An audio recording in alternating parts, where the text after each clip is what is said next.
하나님을 안다는 것이 무엇일까요? 잠언에서 하나님을 아는 것은 여호와를 아는 것은 지식의 근본이라고 하였습니다. 그러나 한편으로 미련한 자는 지혜와 훈계를 멸시한다 하였습니다. 사사시대에서 왕정으로 넘어가는 이때에는 지도자급에 해당되는 사람들에게 하나님을 아는 모습이 보이지 않았습니다. 하나님을 안다는 것은 때로는 인격적인 관계 속에서 긴밀함을 유지하는 모습입니다. 그래서 부부처럼 나타나기도 하고 친구처럼 보이기도 하고 사제지간처럼 보이기도 하는 그런 모습입니다. 하나님을 아는 것은 실제의 삶 속에서 여러 가지 모습을 통해 하나님이 정말 내 곁에 가까이 계신 분으로 늘 체험하며 살아가는 모습이었습니다. 이런 모습이 하나님을 아는 것이었지만 말씀드렸던 것처럼 이 당시 지도자인 엘리와 그의 아들들에게는 하나님을 아는 모습이 전혀 보이지 않습니다. 한편으로 어린 사무엘에게는 그러나 하나님을 아는 모습이 나타납니다.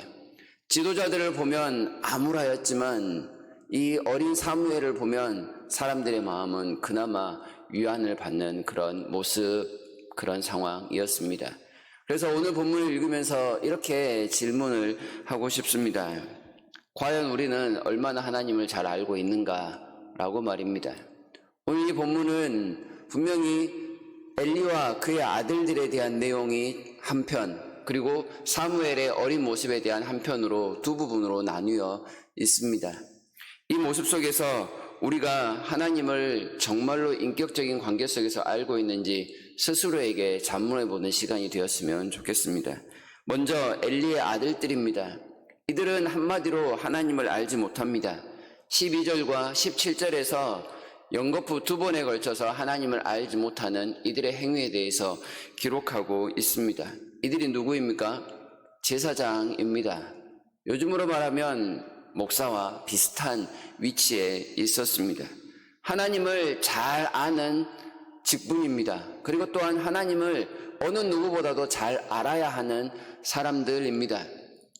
그러나 성경은 기록하고 있는 것처럼 하나님을 알지 못했다 강조하고 있습니다. 그들이 하나님을 알지 못했다는 증거는 그들의 행실 속에서 나타납니다. 12절에서 그의 엘리의 아들들은 행실이 나빴다. 이전 번역에서는 불량자였다. 이렇게 번역을 합니다. 나무는 그 열매를 통해 나무를 알듯이 사람들은 그 행위를 통해서 그들의 모습을 판가름할 수 있습니다. 엘리의 아들들 홈리와 비느하스가 꼭 그러했다라고 이야기하고 있습니다.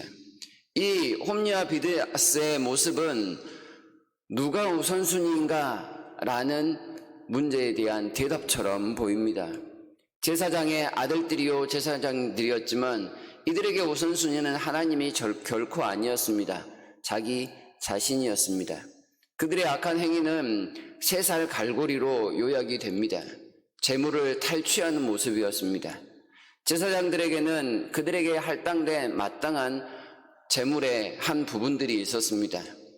재물의 널쩍다리와 가슴 부위가 제사장들에게 주어지는 몫이었는데요. 그것으로 만족하지 않고 이 제사장들은 3살 갈고리를 가져다가 휘휘 저은 다음에 거기에 걸려 나오는 고기는 모두 다 자기 몫으로 가져가는 그런 사람들이었습니다. 거기에다 구운 고기가 먹고 싶을 때에는 아직 고기를 태우기도 전에, 기름을 태우기도 전에 생고기를 달라고 생떼를 쓰는 모습까지 나타납니다. 16절을 보게 되면 제물을 드리는 사람이 기름을 태운 후에 당신의 몫을 가져가십시오 이렇게 오히려 말리는 모습이 나타납니다마는 제사장은 그렇게 하지 않습니다. 내가 먹고 싶은 대로 내라, 안 그러면 빼앗아 가겠다라고 협박까지 할 정도입니다. 요즘 우리 사회에 유행하는 말이 있죠. 내로남불이라고. 이 제사장들이 꼭 그러합니다. 내가 제사장인데 내가 하라는 대로 하면 모든 것이 옳다 하는 식으로 우기기 일쑤입니다. 결국 이 제사장들은 사람들이 드리는 예배를 회방합니다. 하나님과 사람 사이에서 중보자 역할을 해야 되는 사람들이 오히려 제사 드리는 사람, 곧 예배자들을 회방하고 있으니 사람들이 하나님을 알 턱이 없습니다. 더욱더 그들은 하나님에게서 멀어져 가게 하는 그런 악한 일들만 쌓을 뿐입니다. 예배는 엉망이 될 것이고 사람들은 점점 더 하나님에게서 멀어져 갑니다.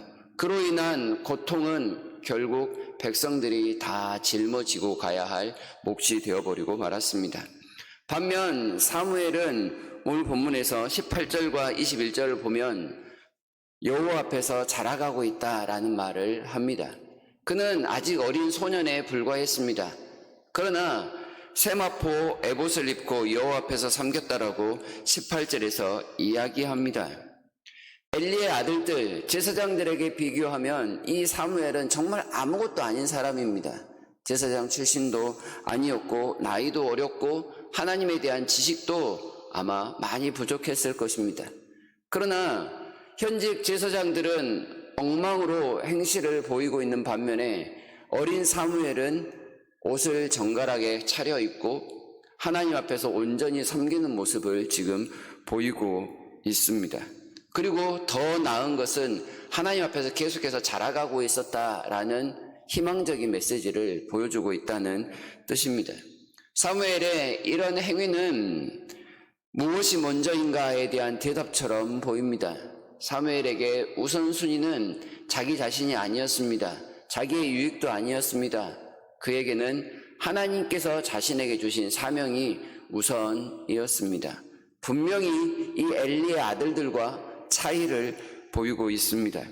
세마포 에봇을 입으면서 자기 자신을 정결하게 단속하고 준비하는 것은 물론이요, 자신이 배운 대로 정성껏 하나님을 섬기고 있었다라는 의미입니다.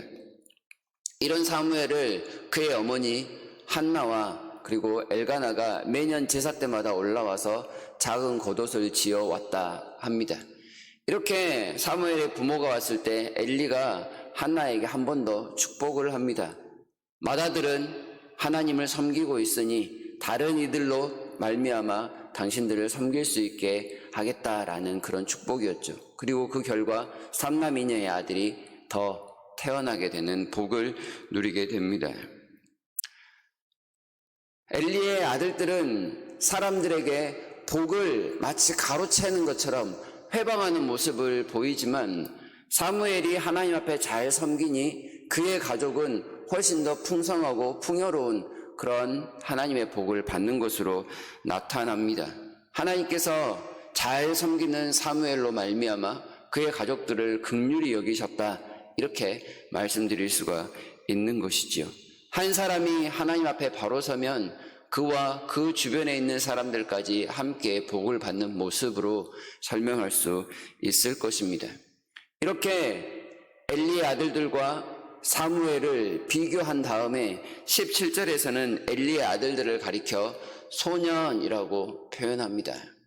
그 당시 제사장이 되기 위해서는 최소 30세는 넘어야 했습니다. 홈리와 비느하스 이미 30이 훌쩍 넘은 사람들인데 성경은 소년들이라는 표현을 합니다. 그것은 어린 사무엘과 비교하려는 뜻도 있겠지만 이 홈리와 비느하스가 하나님 보시기에 영적으로 매우 어린 아이들과 같았다라는 의미로도 볼 수 있을 것입니다. 영적인 수준은 매우 낮은 사람들, 등치는 크지만 아직 자라지 않은 사람들, 영적으로 장애를 갖고 있는 사람들, 매우 심각한 수준의 사람들, 이런 뜻입니다. 하나님 앞에서 자라갈 마음도 없는 사람으로서 미련하여 하나님의 훈계와 지혜를 무시하는 악한 자들, 불량자들, 이런 뜻이 됩니다. 반면에 사무엘은 하나님 앞에서 끊임없이 자라가고 있습니다. 하나님을 아는 지식을 넓혀가고 있습니다. 머리로 아는 지식이 아니라 삶으로 체험하는 그 지식들을 넓혀가고 있습니다. 그래서 사무엘에게는 복이 있고 소망이 있습니다. 사무엘과 엘리의 아들들 속에서 여러분은 어떠합니까? 얼마나 하나님을 알고 있다고 생각을 하십니까? 덩치는 큰데 아직 영적인 수준은 미약한 어린 소년에 불과합니까? 아니면 아직 어린데 하나님 앞에 자기 자신을 드리며 하나님의 말씀대로 살아가는 그렇게 성장하고 있는 사람의 모습입니까? 하나님 앞에서 자라간다는 것은 멈춰 있을 수가 없습니다. 우리의 지식은 날마다 하나님을 향하여 자라가는 것이 마땅하다 우리에게 가르쳐 주십니다. 영적 어린아이는 자기 자신만을 생각합니다. 자기 유익만을 먼저 구합니다.